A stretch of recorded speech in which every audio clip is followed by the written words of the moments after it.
featured karaoke again, this time round not with a webinar or an information session, but to raise the flag for 3 of our participants in our Arusha, Tanzania program to give a highlight of their experience. I always told you that the best way to speak about it is to experience it. So they share with us how it was to be received in the Elective Africa program and to go through an 8 weeks internship and to be part of the Elective Africa program. I hope you can sit back as you get to see and to hear for yourself how it was to be in an internship abroad. Thank you and welcome to the session. Jumbo. My name is Jesus. I'm Amy. Hi, I'm Josh. And the 3 of us were interning this summer at Levelosi Health Care Center in Arusha with Elective Africa. We are from Princeton University, and we first heard about this opportunity through our school that offered the chance to come here on an 8-week internship to shadow doctors and also to take part in some of the activities going on at the hospital. Prior to our departure, we had a lot of solid and detailed communication with Elective Africa. They were very good about helping us to prepare for our upcoming travel, look into things that had to do with accommodation, even look into flights, and give us confirmation on a lot of different things that we would be doing when we got here. So we were very well supported even before we left. And when we got here, we were met by the Elective Africa staff at the airport. They were very kind and supportive all along the way, there to pick us up, bring us to our accommodation. And it was a very smooth transition when we got here. We got an orientation of the surrounding area of the hospital, and it was just a very good way to settle into our time here in Arusha. So I'll just give a quick talk about the accommodations here. So the house is in like a gated compound, and it's very safe. There's a guard 24/7, sometimes even 2, and they make sure they know who's coming and going.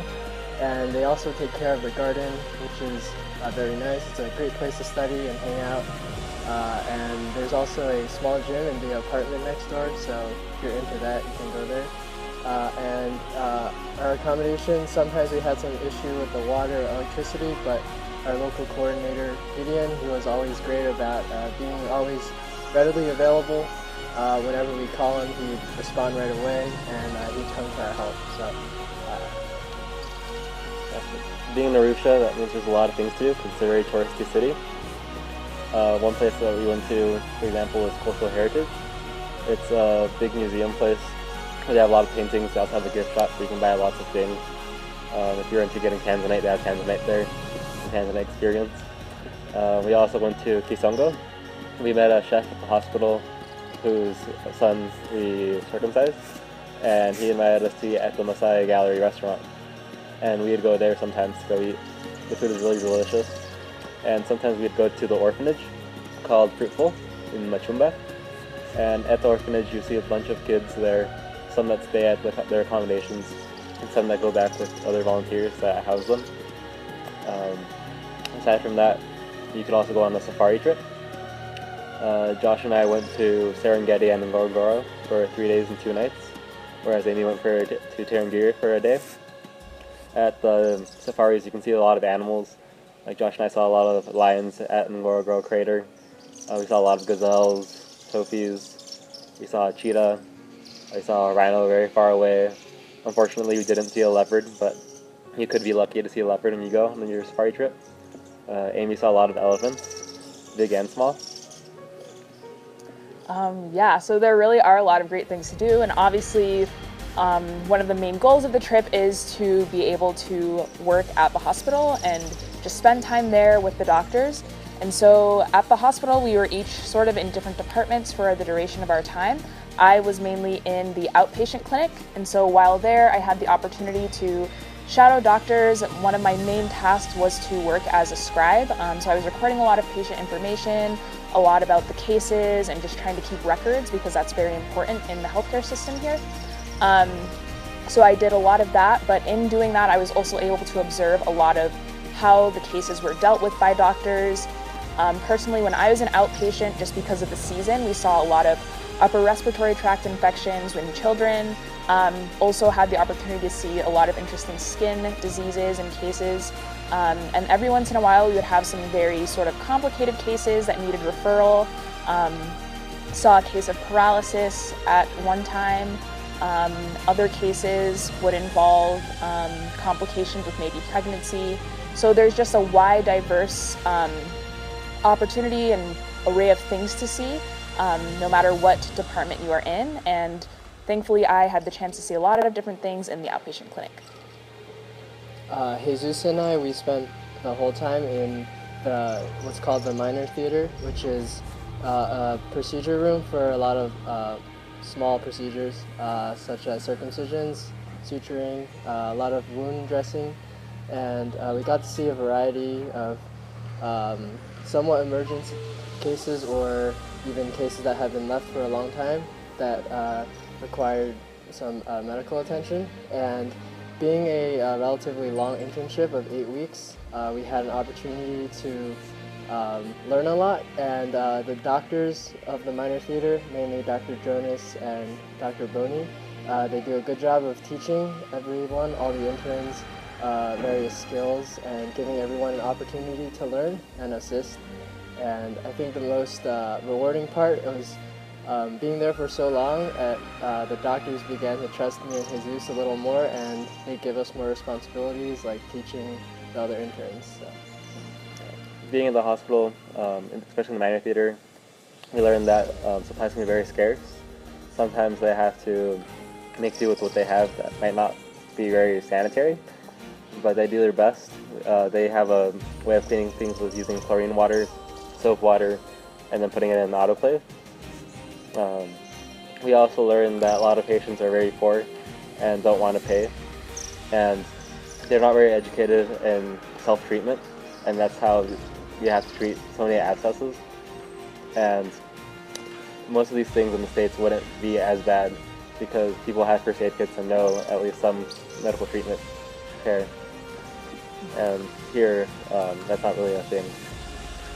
Yeah, so it was really cool working in our specific departments, and it was also really interesting and great to have the opportunity to go to other departments every once in a while, outside of the ones where we were specifically stationed. So I, for example, although I was mainly an outpatient, I had the opportunity to go to the labor ward, see some natural deliveries there, see a C-section, and see other sort of procedures that were going around the hospital. The staff were just very supportive and welcoming and kind and letting us observe things like that. So it's just a really great way to have eye-opening experience with regards to medicine and just be able to see a lot of different things in a relatively short time that you're here and may not necessarily have as much experience. It's just really great to have the opportunity to see these things, and if you are able to have the opportunity to do this, we would greatly recommend it, and hope you would be able to learn and get as much out of it as we did. And yeah, just like Amy said, you have an opportunity to see other departments, so you can also go to like a TB clinic, there's an HIV clinic, an eye and vision department, dental department, and a lab, and it's just a lot you can do. You could also go to presentations. We went to 2 presentations, one on tropical diseases with malaria, and one on hypertension and during pregnancy. They have their discussions every week, just the doctors themselves. They meet up every morning before they actually start working. But on Tuesdays or Thursdays, that's when they would have a presentation for the interns like us. And you can learn a lot from there, and if you have any questions, they'd gladly answer any questions you may ask them. And it's a very welcoming hospital where everyone's very nice. And just a quick word of advice for anyone who's planning to come. Just don't forget, while you're caught up in doing the internship in the hospital, don't forget that there are so many great people here to meet. And yeah, I think, for example, like the cook, she is a wonderful woman. She's named Bahati, and she makes great food, and she's really accommodating. And if you go to like the market, and if you just meet people, you don't only have to go and bargain and buy things. I think if you just have a good talk with them, it will be well worth your time. I would say just small piece of advice. don't be too overwhelmed getting into the hospital at first, because sometimes it can feel like you don't really know what you're doing.